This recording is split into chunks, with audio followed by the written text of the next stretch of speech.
Hai teman-teman, kembali bersama Ananda Yuryo Channel. Saya Ananda, berbagi beragam informasi untuk Anda semua.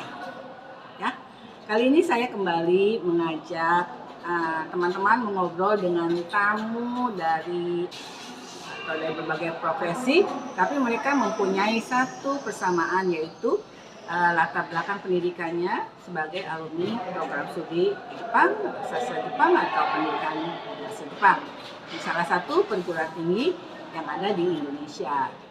Nah, saya sering mendapat pertanyaan, kuliah di prodi Jepang atau sastra Jepang, nantinya mau kemana? Atau bisa jadi apa? Saya berharap melalui konten di akun Ananda Yuryo Channel ini, saya bisa menampilkan profil para alumni prodi Jepang atau sastra Jepang. Mudah-mudahan dapat memberikan gambaran kepada teman-teman tentang profesi yang bisa dijalankan oleh para alumni program studi Jepang. Ya. Nah, kali ini saya punya tamu spesial. Ya, kebetulan dia adalah adik kelas saya sendiri. Ya. Untuk tidak berlama-lama, saya akan kenalkan, ini Mas Rizky. Hai. Saya biasa panggil Rizky. Ya. Apakah biasa dipanggil Mas Rizky atau Rizky Sang atau siapa nih?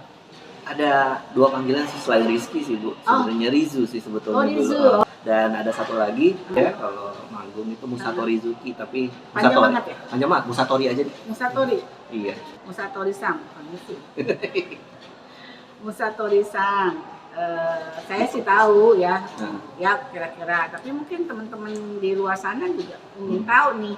Boleh nggak memperkenalkan dulu? Oke, berarti mungkin yang jelas nama saya Rizky Mustafa Harison. Itu nama lahirnya memang.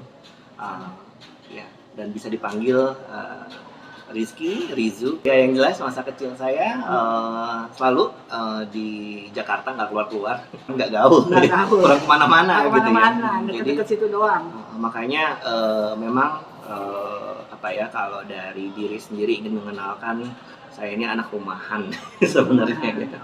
Mau benar-benar apa, lebih banyak ngamar gitu, ngurung diri di kamar, di depan komputer, di apa selama masa kuliah tuh.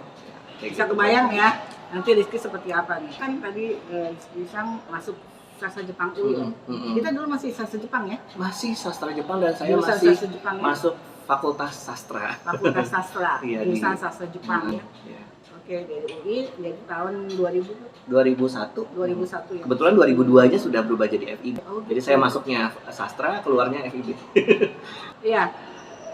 Mungkin ini pertanyaan umum ya yang sering ditanya oleh orang-orang ke kita nih, yang dari jurusan sastra Jepang. Kenapa sih ngambil jurusan sastra Jepang? Gimana Rizky Sang? Sejarahnya Musatori Sang boleh, Rizky Sang juga boleh. Hai. Iya, jadi kalau diceritakan cukup panjang, tapi mungkin saya ringkas. Itu tadinya nggak pengen masuk sastra Jepang karena saya dulu tuh pecinta acara yang namanya Mr. Bean. Oh. Saya suka dengerin musik Beatles dari TK bahkan. Oh. Udah disetelin itu di rumah gitu ya. Beatles. Ya, dan waktu SMA ngeband itu lagunya Oasis. Anak band juga. Anak band lagu Britpop Oasis. Jadi saya tuh Inggris banget tadinya sebenarnya. Pingin kayak mau mungkin masuk kuliah juga sastra Inggris ya. Tetapi di tengah-tengah jalan kayak gitu, yang teman-teman les, teman-teman di sekolah apa segala macem, emang tahu kita banyak juga yang bisa bahasa Inggris kan, selain saya juga banyak gitu kan. Tapi kok si Rizky ini lebih banyak gambar, main-mainan kanji gitu. Ada kartu Dragon Ball dulu kan, ditiru-tiru kanjinya gitu. Belum bisa baca tuh. Itu sebetulnya gambar ya, gambarnya sebagai gambar ya, bukan bunyi ya, bukan huruf kan. Ya udah gitu loh. Tertarik gaya-gayaan aja nulis doodling gitu yang di buku-buku. Ya udah dari situ terus akhirnya mulai ngikutin acara-acara TV yang ada konten Jepangnya. Memang dulu kan dibombardir ya di tahun 90-an, ada macam-macam. Ada live action hero-nya banyak gitu ya. Lalu ada animenya ada Magic Knight Ray, Earth, Mojako, Doraemon, macam-macam di tahun 90-an itu. Film ini ya, film anime ya. Anime, dan anime yang memang belum dikenal tapi baca dari artikel gitu. Nah, ini baca di tabloid. Ada dulu namanya tabloid Hopla sama Animonster pada akhirnya di tahun 2000. Nah itu belajarlah menggambar manga. Nah tahun 1997 itu, jadi itu beriringan tanpa saya sadar. Saya pikir itu cuma hobi aja, tapi ternyata memang udah deh gitu, dia memang waktu menjadi minat. harus mengikuti ujian masuk ke UMPTN, nggak sastra Jepang aja ya. Wah ini kayaknya ini nih passing grade-nya tinggi nih waktu itu di bimbel. Aduh nggak deh, berani aja deh gitu. Bismillah. Nah udah jadi deh Bu, masuk deh sastra Jepang, dan kaget deh, Masuk ya. susah. Sulit ya masuk. Ternyata susah gitu, karena belum benar-benar bisa. Waktu sebelum ini cuma minat aja, belum benar-benar bisa hiragana, katakana, boro-boro kanji. Iya waktu masuk itu, oh teman-teman kok pada hebat-hebat banget ya bisa Udah baca bisa. ya. Malah saya pertama masuk itu teman-teman ada yang IP-nya 4 itu 2 orang sekaligus. Wow gitu kan. Wah, ini ya ternyata ya persaingannya kalau di UI ya. Wah. Di tahun-tahun awal itu kayak masih ada PD-PD-nya masih gitu, tapi masuk ke ternyata kalau dari sisi diajarin bahasa Jepang gitu, terus udah gitu nggak ketemu orang Jepang tiap hari, itu sulitnya bukan main. Nggak kepapar lagi gitu, apalagi nonton anime doang itu mungkin nggak ngaruh ya, baca manga dan nonton anime karena subtitle kan. Gitu. Tapi memang saya gambar dan ya ada ininya sih, memang dari tahun 2002 itu akhirnya mencari tahu sih. Gitu. Salah satunya adalah main-main ke Sudirman, kantornya Bu Apin dulu. Iya, mulai 2002. Tapi akhirnya berhasil ya. Tadi lihat dari latar belakang kan, di Sisang kan suka bahasa, pertama bahasa Indonesia, kemudian bahasa Inggris gitu kan. Jadi mungkin minat terhadap bahasa asing itu udah mulai dipupuk dari kecil, makanya nggak tiba-tiba gitu kan. Iya, nggak tiba-tiba, jadi berproses lah. Jadi kalau mengenal bahasa asing itu bukan hal yang baru dan menjadi momok karena suka gitu kan. Ada hal yang kayak gitu sih Bu, tapi memang terbantunya memang ya ini dia dengan adanya hobi, adanya minat saya yang sebenarnya itu lebih ke budaya ya sebenarnya, kalau dihitung-hitung ya belakangan ini malah gitu kan. Bahkan waktu S2 pun juga masuk yang namanya Cultural Studies. Gitu, kajian budaya di bawah sastra memang ya. Gitu. Nah, sepanjang ingatan saya tuh selama di sastra Jepang memang beratnya ke hal-hal yang berbau budaya, malah sampai ngeband sendiri, sampai ikutan wadaiko, sampai ikutan Eisa Daiko gitu, nyanyi. Ya hal-hal kayak gitu yang justru kayak emang ekstrakurikuler, tapi memang justru akhirnya membantu kita menemukan, oh ini sebenarnya bukan cuma passion, tapi ini hal yang memang akan membantu kita menemukan diri kita siapa sih gitu.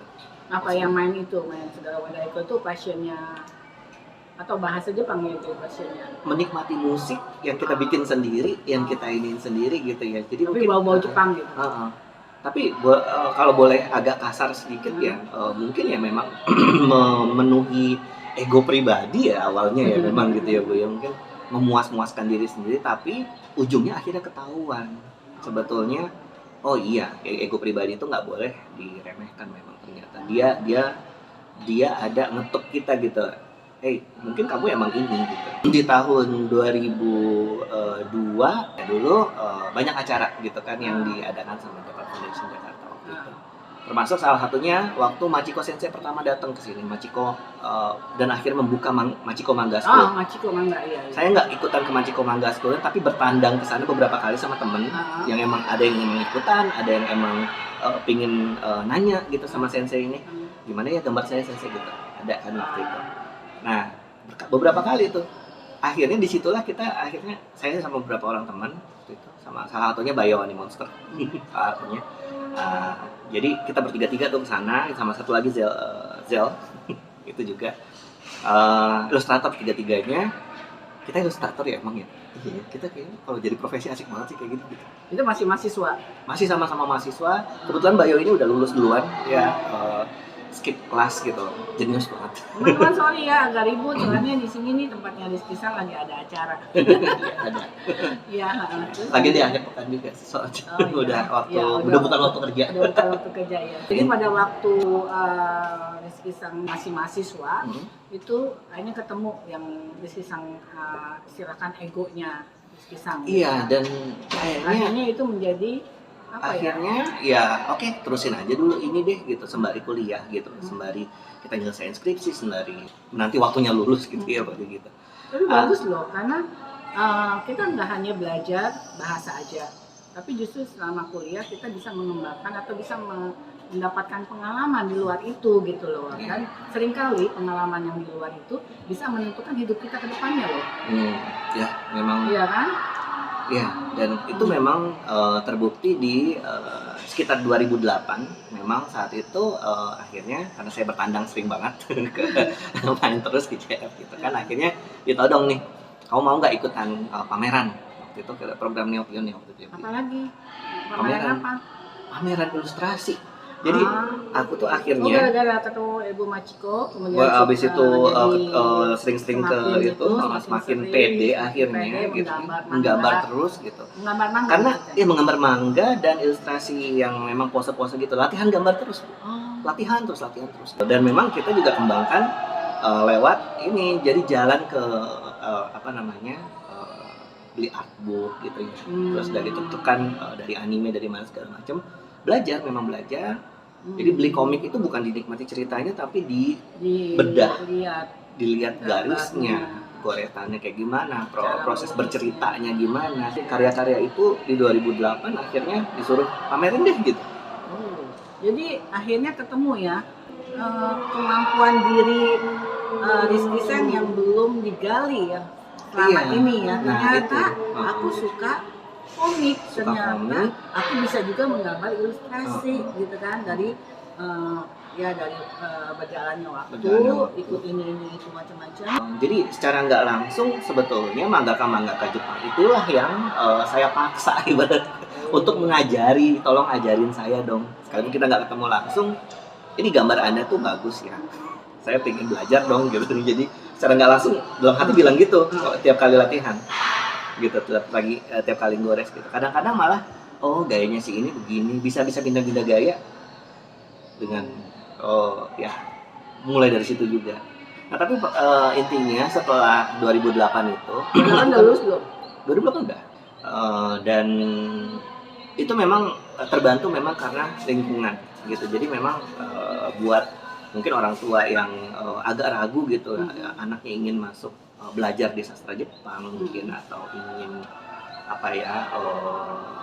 mengikuti passionnya, hobinya segala macam. Memang kita tidak pernah tahu kita akan jadi apa nantinya gitu. Nah, pokoknya itu dia aja. Nah disitulah passionnya.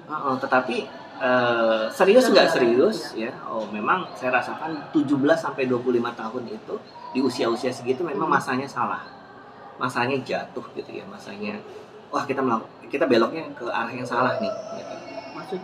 Maksudnya misalnya kayak ada lomba kita nggak ikutan nih gitu, karena emang harus ngikutin yang ini jadwalnya bentrok sama ngeband misalnya gitu, udah komitmen kan padahal gitu, karena mengikuti beberapa hal sekaligus. Nah mungkin disitulah yang mungkin kalau masih mencari-cari gitu.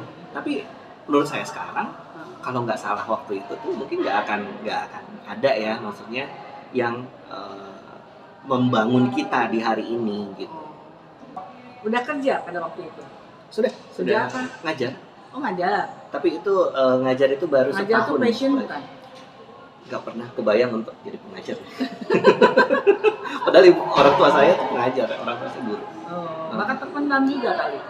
Mungkin ada jarang, mungkin ada itu, tapi mungkin lebih banyak karena saya ketemu banyak orang, dan itu mungkin juga waktu itu ya masih sampai sekarang sebetulnya masih bisa dibilang kalau untuk seni itu saya pasti akan selalu menyediakan waktu. Untuk mengajar ya, setelah mengajar saya pasti akan gambar. Iya, dan antara bekerja sebagai pengajar dengan menulis ilustrasi itu sejalan. Ya kan, sejalan sekali, karena mungkin dipisahin satu sama lainnya. Hal lucu adalah ketika tiap kali saya ketemu bab 2 Minano Nihongo, itu biasanya itu kan kotobanya banyak, ada alat-alat bumbogu, kosakata bumbogu ini itu gitu kan. Terus itu pasti papan tulis penuh. jelas di situ kemampuan ilustrasi saya kepake untuk ngajar.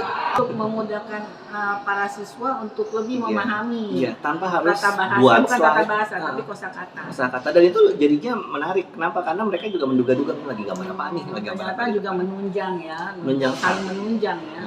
Bahasa Jepang bisa menunjang, Hmm. misalnya untuk kemampuan ilustrasi dengan melihat referensi dari Jepang, Iya. dan ilustrasi menunjang untuk pengajaran, untuk memudahkan pengajaran bahasa Jepang kepada para siswanya. Jadi jangan dipisah-pisah, karena itu Ya intinya menunjang, di luar jam kerja pasti ada sisi saya yang masih ingin untuk menampilkan ini loh karya gitu ya. Karyanya Musatori, dan tapi memang itu tantangan yang harus sebagai pengajar, sebagai ilustrator. Oh. Kalau mau tahu nih karyanya Musatori nih, coba dilihat YouTube Musatori ya. Beliau yang bikin. Dan juga ada Pixiv, mungkin nanti saya kasih. Itunya galerinya ada di Seperti Pixiv. apa nih ilustrasi yang dibuat oleh Musatori ini dari tahun berapa? 97? 94 Ah, sudah sebetulnya. 94. Tapi yang 94 ya namanya juga anak Sudah SD ya, jarang, masih ya. coret-coretan anak SD. Ini agak lebih serius 97. 97, udah mulai serius. Terpengaruh sekali oleh Toriyama Akira, pengarangnya Dragon Ball. Oh, pengarang Dragon Ball. Dan memang Toriyama Akira. Toriyama Akira dan Naoko Takeuchi dari sisi anime. Jadi saya nggak tahu animatornya, pembuat lirikinya itu siapa. Naoko apa? Waktu itu Takeuchi Naoko, manggakanya Sailor Moon. Oh, mangaka. Nah, Ya. itulah yang mempengaruhi di tahun-tahun di awal-awal. Siapa yang paling disukai? Sekarang itu malah karena waktu di S2 kemarin itu juga membahas soal Hatsune Miku ya. Itu tuh persona yang dibikin, karakter yang dibikin untuk mengemas satu software buat bikin musik.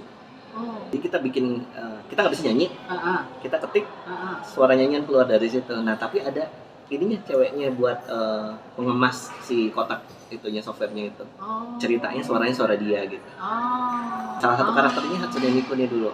Oh. Kebetulan orang Indonesia kan, Hatsune Miku. orang Indonesia ternyata itu suka banget sama itu. Teman-teman tahu nggak Hatsune Miku? Iya. Itu paling enggak dari situ, karena tesis tentang itu juga otomatis mengikuti juga, ternyata kok yang menggeluti budaya pop ini secara akademis juga banyak ya gitu. Ternyata orang-orangnya banyak. Bahkan ada satu jurnal yang bernama Macadamia gitu. Itu sampai 9 volume ternyata udah diterbitkan sejak awal saya kuliah. Saya nggak pernah tahu dulu tuh, tapi ternyata begitu belakangan oke, gitu. Dan ternyata dunia otaku itu bisa dibahas secara akademis. Nah udah deh, masuk deh, coba cari anime mana yang bakal disukain ya. Kayaknya pincut lah saya sama satu anime, Gundam, karyanya Yoshiyuki Tomino. Bukan tentang robotnya, bukan tentang perang-perangan atau segala macam. Ternyata itu anime anti perang deh, teman-teman tonton deh. Kalau kita dalamin, ternyata itu sebenarnya politiknya kenceng pasti gitu, tapi ya itu dia memperlihatkan kalau perang itu tuh sejelek itu. Apanya yang disukai dari anime Gundam? Suaranya, ininya ceritanya? Pembangunan karakternya sih sangat manusiawi banget. Jadi dia orang ini bisa salah atau benar, itu dia tergantung sama lingkungannya segala macam. Itu bisa menjadi pembelajaran buat kita ya. Pembelajaran buat kita melihat orang tuh bisa jadi sampai kayak gitu. Yang namanya manusia itu nggak cuma baik aja loh gitu ya. Jadi bisa jadi jahat karena terpaan sekitar. Kalau di Gundam itu kan ada satu orang tokoh, saya nggak nyebut nama, tapi teman-teman mungkin kalau yang nonton Gundam pasti tahu. Itu ayahnya emang meninggal karena politik, ibunya disekap, meninggal juga karena politik. Dia akhirnya jadi orang yang sadis. Sebagai ungkapan balas dendam mungkin? Balas dendam mungkin, lama-lama balas dendam itu juga dia lupakan. Jadi dia tinggal bersenang-senang saja dengan dunia ini yang memperlakukan dia juga semena-mena. Gitu, jadi bersenang-senang sampai akhirnya dia jatuhkan. Kalau orang kan di Gundam itu sudah tinggal di luar angkasa, tinggal di namanya koloni, dijatuhin dong Bu. Australia habis, Asia habis separuh. Jatuhin apa? Koloni itu yang orang udah tinggal di luar angkasa pasti gede dong, semacam kayak apa namanya ya, kayak bikin planet buatan, tapi nggak bulat lah gitu ya, pokoknya tempat di mana pesawat gede lah gitu, di mana manusia tinggal, dijatuhin. bisa sampai segitu, sedahsyat itu, sampai Sedahsyat itu. tengah Asia itu hilang. Asia dan Australia itu seatnya habis.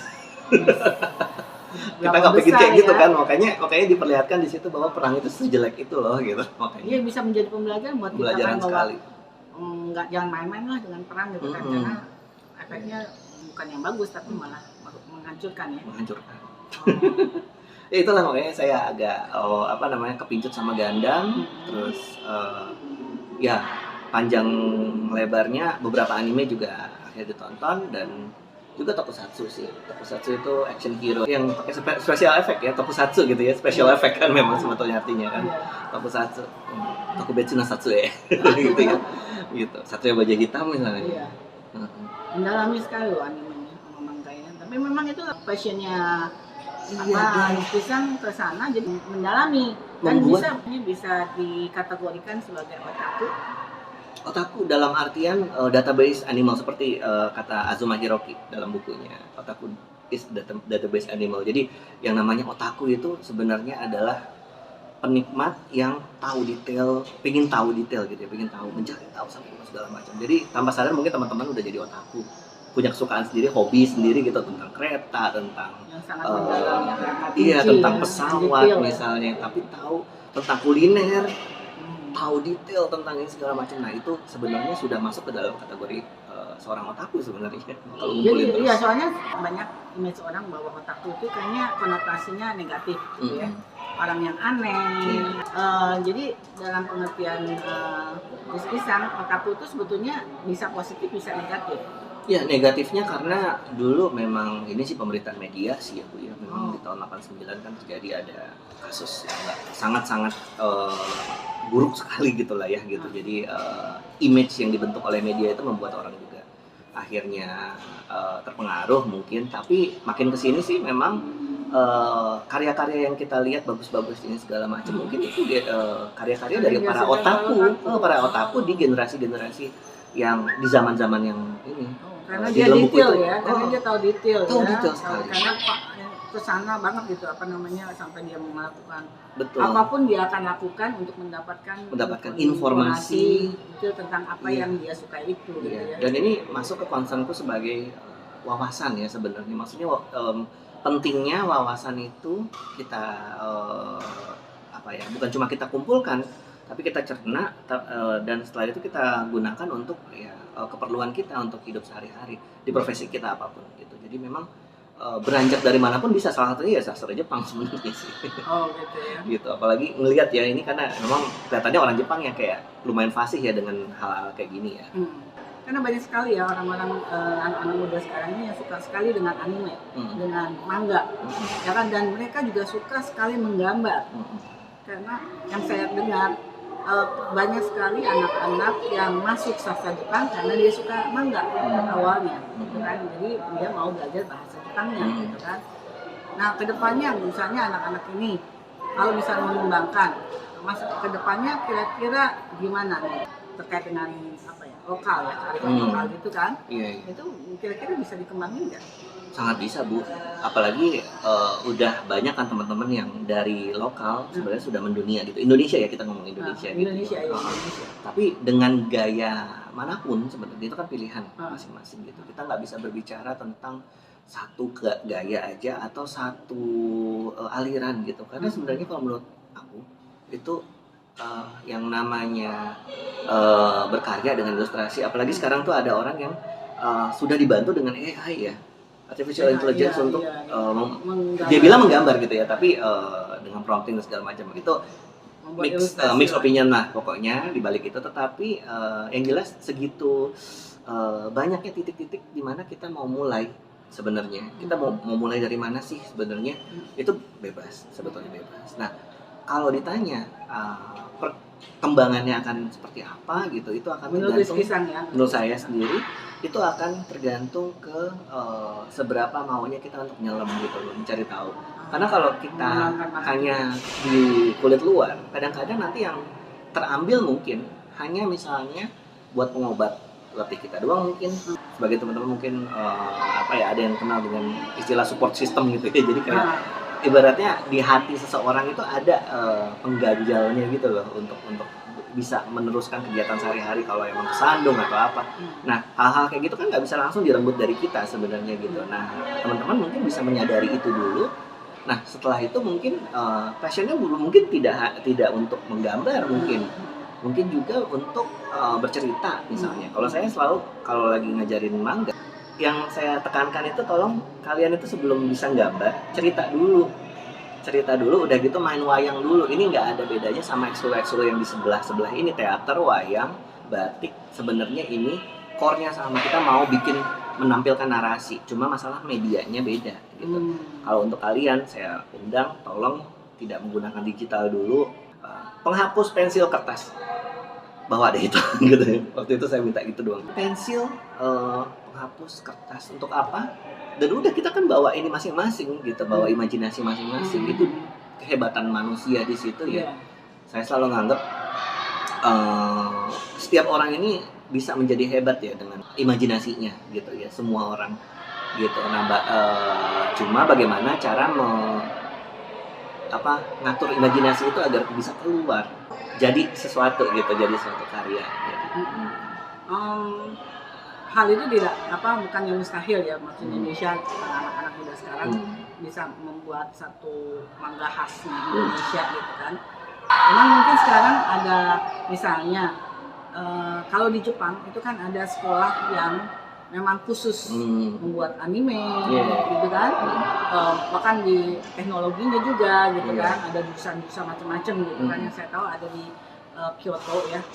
Nah, di Indonesia tuh nggak ada, dan kalau kita mau belajar di sana itu nggak ada beasiswanya, harus bayar sendiri dan lumayan agak mahal gitu. Nah, itu kan menjadi kendala ya buat anak-anak untuk mengembangkan bakatnya dia dalam hal animasi atau mangga ya. Mungkin memang ya maksudnya berseni itu mungkin belum dianggap sesuatu yang bisa mengalahkan profesi-profesi lain gitu ya namanya berseni. Tapi kalau menurut saya sih sekarang itu geliatnya sudah ada gitu. Maksudnya kita tahu ada acara-acara perhelatan seperti Komifuro dan segala macam, pasar komik kan itu ibaratnya jatuhnya. Dan itu karya-karya Indonesia, anak-anak Indonesia yang tidak harus keluar dalam bentuk komik, memang bisa keluar dalam bentuk mug, bisa keluar dalam bentuk pernak-pernik, yang gantungan kunci, bahkan di situ ada yang jualan mobil atau cat yang bergambar ilustrasi. Maksudnya itu itulah bukti bahwa kita tuh sedang melawan sebenarnya. Jadi anak-anak Indonesia bukan hanya dalam bentuk komik aja gitu kan, bisa dalam bentuk yang lain gitu, dari apa yang mereka pelajari gitu, bukan mereka pelajari dan minat mereka yang mereka dalami gitu kan.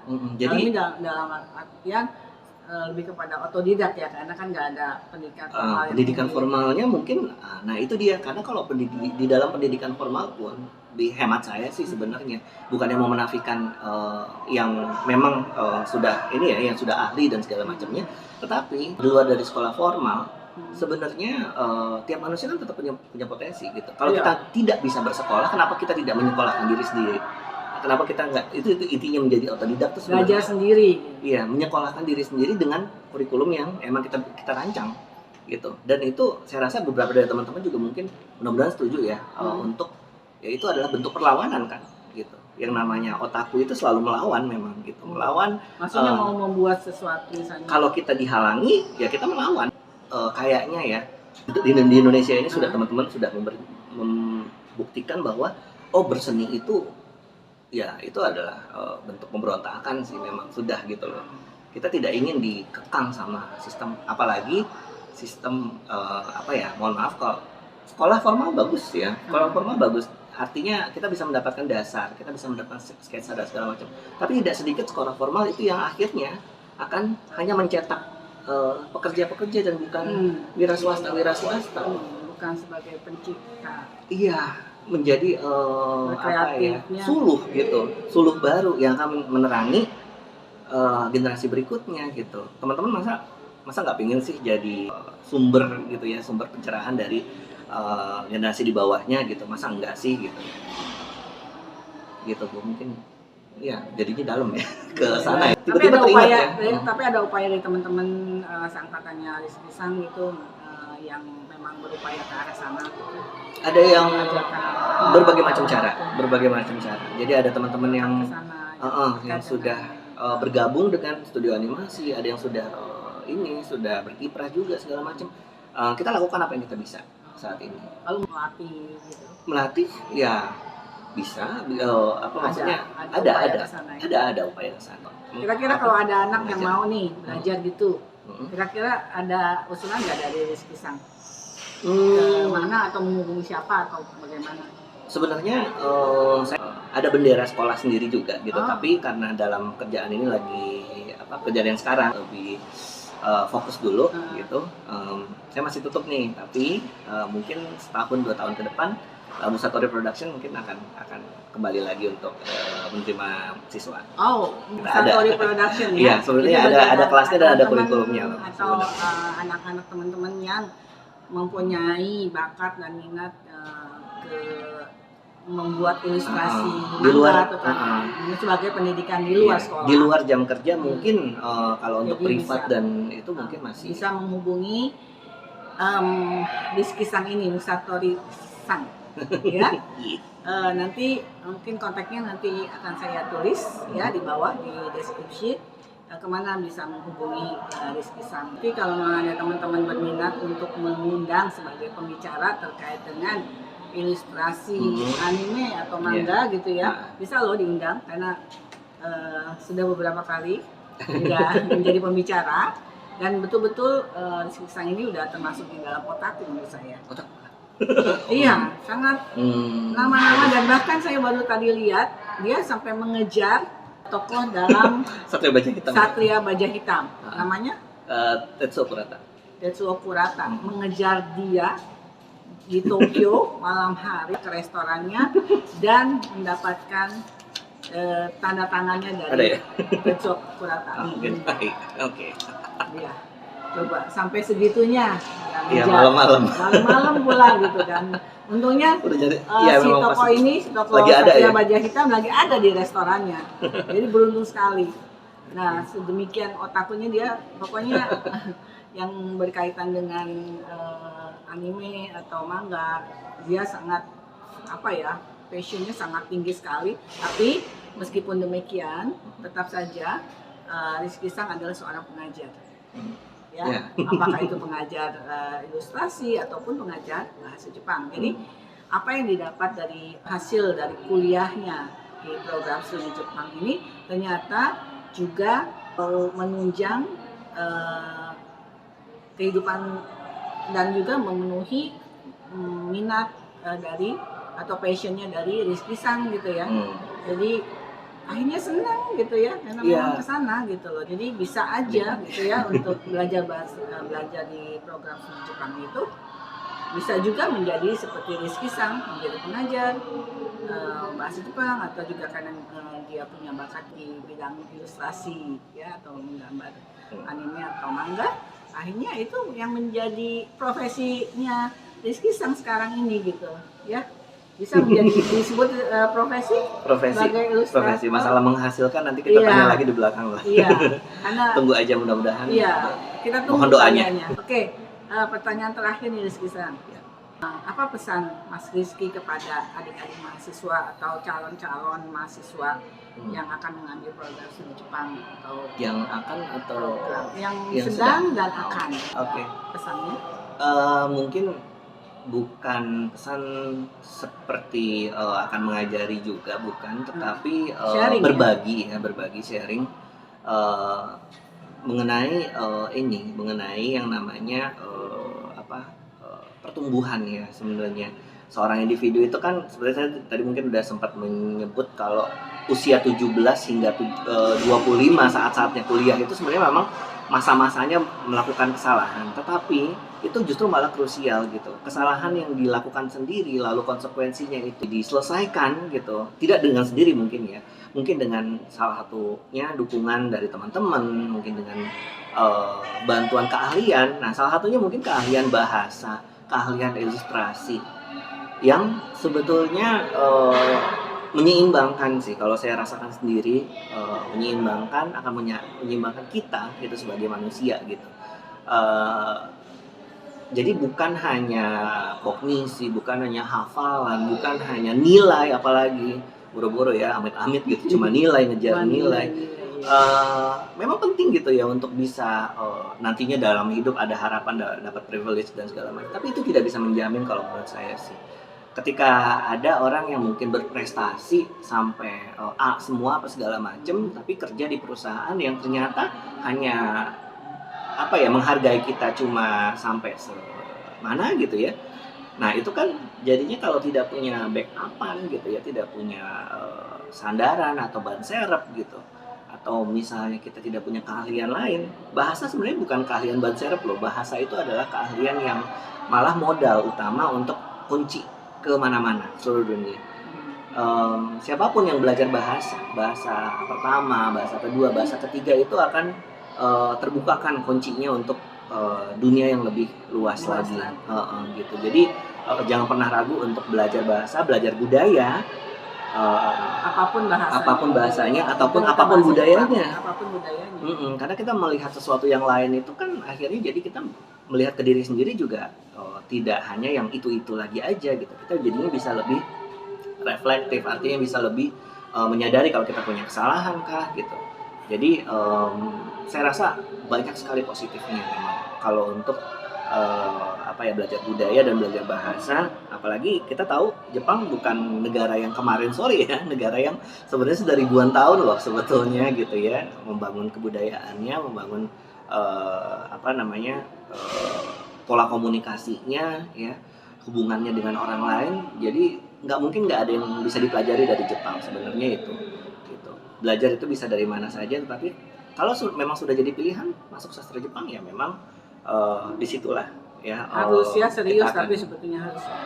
Tapi dan keseriusan itu sebenarnya akan ini Bu datang dengan sendiri. Tadinya mungkin nggak main-main, tapi akhirnya karena kita sudah suka, akhirnya kita akan jadi otaku di situ ya sebenarnya.